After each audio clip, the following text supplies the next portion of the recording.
पुरी रे सकाळे होईछि प्रबल वर्षा और वज्रपात। आ पुरी जिल्लार गोप अंचल होइथिला वज्रपात। एथिरे जनकर मृत्यु होइथिबा बेले 5 जन आहत होइछन्ति। मृतक जनक गोपर बालिघाई ठारे बिलरे तळी रहउथिबा बेले वज्रपात हेबारु तांकर मृत्यु होइथिला। सेपटे आउ जणे बोलबम भक्त कान्हू बेहरा बाली कपिलेश्वर मंदिर रे जलाभिषेक करे सारिथिबा बेले ठिया होइथिबा बेले वज्रपात जोगु अचेत होई पड़िथिले। तुरंत तांकु उद्धार करी पुरी मेडिकल अणा जाइथिला आ चिकित्सा चलिछि।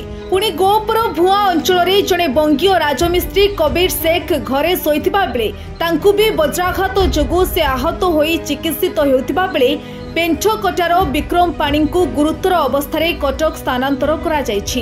तेबे भगवान को दयारु बंची जाइथिबारु महादेवंक आशीर्वाद रहिछि बोली कहिसंते बोलबम भक्त।